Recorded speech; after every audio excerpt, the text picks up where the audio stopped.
नमस्कार शेतकरी मित्रांनो, कृषी विश्वविज्ञान या यूट्यूब चॅनलला आपले सर्वांचं स्वागत आहे. हे बघा, आपण बघू शकतो सोयाबीन जे आहे ते सोयाबीन पूर्ण पाण्यामध्ये गेलेलं आहे आणि या 3-4 दिवसामध्ये पाऊस भरपूर झालेला आहे आणि 27 सप्टेंबरपासून अजून पुन्हा सांगितलेलं आहे 27, 28, 29, 30 तारखेपर्यंत. आपले हवामान तज्ज्ञ पंजाब डक साहेब यांनी हा जो पाऊस आहे तो पूर्ण महाराष्ट्रभर पडणार आहे. आता त्याचीच परिस्थिती जी आहे ते आपल्याला काल दिवसभर आणि संध्याकाळी पण आलेली आहे. काल दिवसभर आणि संध्याकाळी पण जोरात पाऊस झालेला आहे.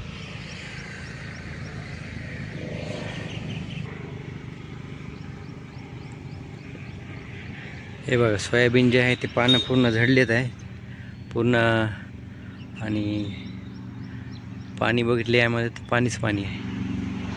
हे बघा, आपण बघू आता या पाणी पूर्ण जायला अजून याला महिना तर 100% लागणार आहे आणि अजून पावसाचे 2 दिवस राहिलेले आहेत. अजून 2 दिवसात पाऊस किती पडेल काही सांगता येणार नाही. पूर्ण महाराष्ट्रभर पडणार आहे.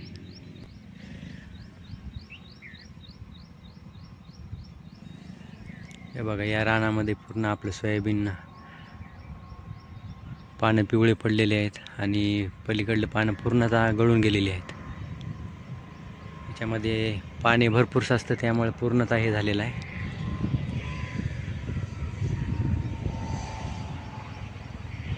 शेंगा हिरव्या दिसत आहेत आणि पानं पूर्ण यानं गळून गेलेले आहेत, कारण यात पाणी साचून राहिलं, बाहेर जायला वाटत नाही पाणी.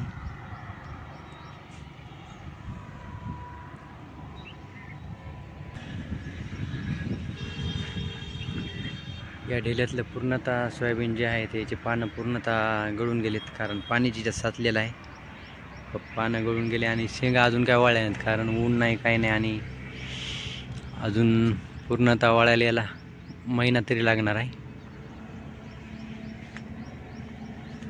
अजून पावसाचे 2 दिवस राहिलेले आहेत. आता पूर्णतः महाराष्ट्रभर पाऊस पडत जाणार आहे.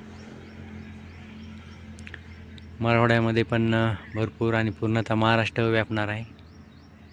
तर त्यातल्या आता हिंगोली जिल्ह्यामध्ये जे आहे ते 2 दिवस झाले पाऊस पडत आहे. 26 सप्टेंबरला संध्याकाळीच पावसाने जोर सुरू केला ते 27 सप्टेंबरला दिवसभर पाऊस पडला. अजून 2 दिवस पावसाची बाकी आहेत.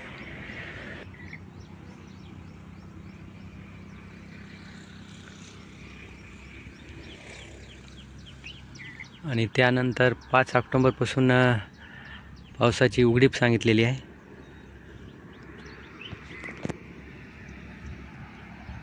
त्यामुळे सर्व शेतकरी बांधवांनी आपली काळजी घ्यावी, आपले आकड्यावर कोणी थांबू नये आणि तसेच आपली जनावरे जी आहेत ते व्यवस्थित ठिकाणी बांधावीत, जिथं योग्य आपल्या घराकडेच घेऊन जावे.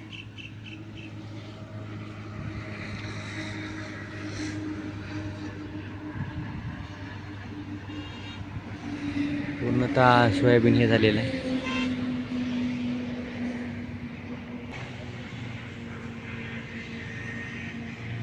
तर असं शेतकरी मित्रांनो, पुन्हा नवीन व्हिडिओमध्ये भेटूच.